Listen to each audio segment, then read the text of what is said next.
Assalamualaikum warahmatullahi wabarakatuh.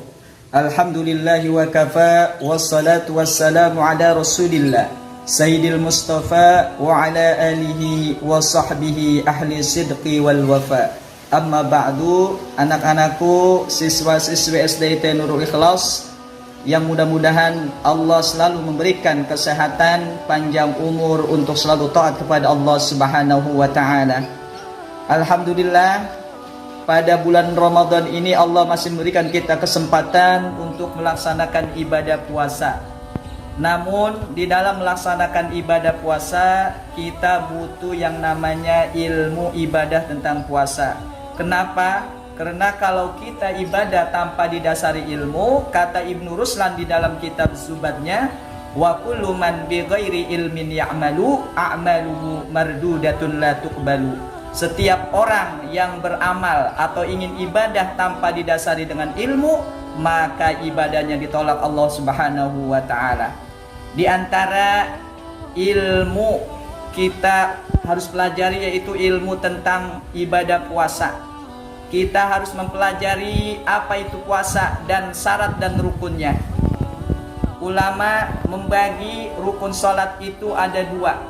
Yang pertama niat. Apa itu niat? Yaitu mengucapkan sesuatu pada malam hari untuk niat beribadah pada besok waktu pagi hari. Lalu bagaimana niat puasa Ramadan?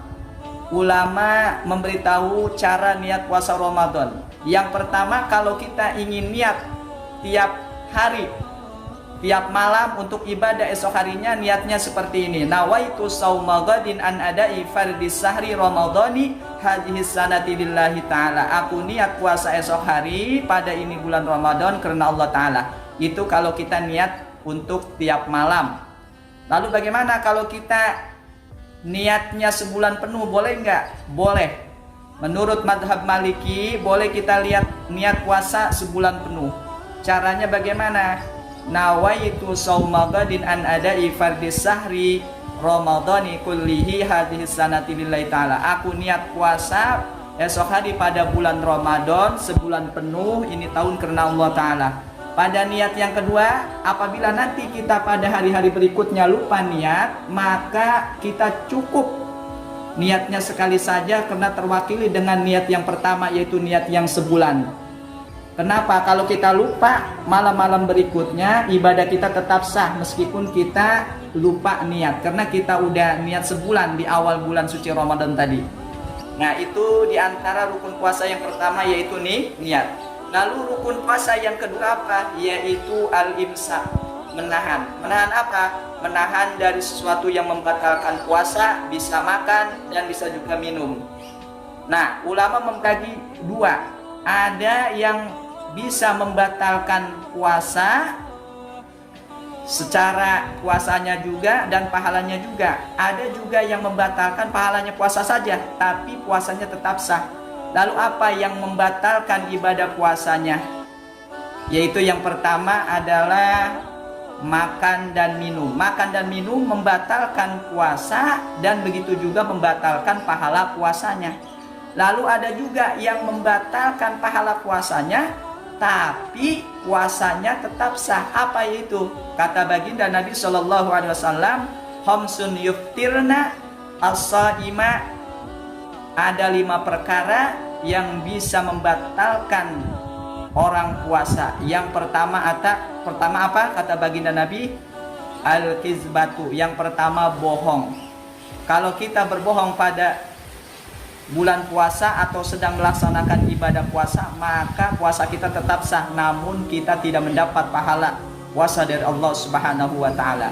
Yang kedua apa? Wal ghibah, ngomongin orang.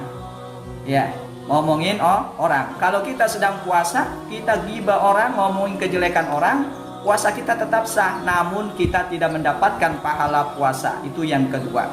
Yang ketiga apa? Wan namimah, adu domba, provokasi, adu domba sesama muslim biar mereka bertengkar. Nah, kalau kita melaksanakan itu atau melakukan perbuatan itu, maka ibadah puasa kita tetap sah, namun pahala ibadah puasa kita tidak dapat. Itu yang ketiga. Lalu yang keempat apa? Yang keempat, wal yaminul ghamus, sumpah palsu, berbohong, sumpah palsu. Dia ngomong kepada temannya, demi Allah ini saya beli motor ini harganya 10 juta, padahal dia beli cuma 5 juta. Itu berbohong. Nah, ketika dia berpuasa, dia berbohong, puasanya tetap sah, namun dia tidak mendapatkan pahala dari Allah.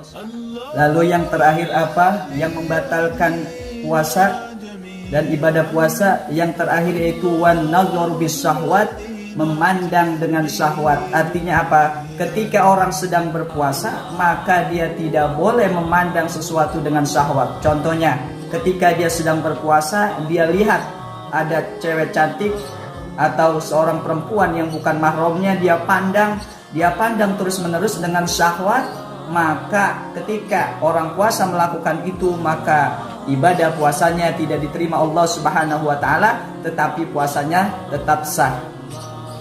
Anak-anakku, itulah tadi sekilas tentang ilmu berpuasa. Yang pertama adalah kita harus mengetahui rukun puasa. Yang tadi rukun puasa yaitu ada dua. Pertama niat, Bapak sudah jelaskan. Yang kedua al-imsak, menahan dari segala sesuatu yang membatalkan puasa, baik ibadah puasanya ataupun pahala puasanya. Anak-anakku, mudah-mudahan apa yang Bapak sampaikan dapat kalian terapkan di dalam ibadah puasa kalian. Mungkin hanya ini yang dapat Bapak sampaikan, kurang lebihnya Bapak mohon maaf. Hadanallahu wa iyyakum ajmain. Sumassalamu alaikum warahmatullahi wabarakatuh.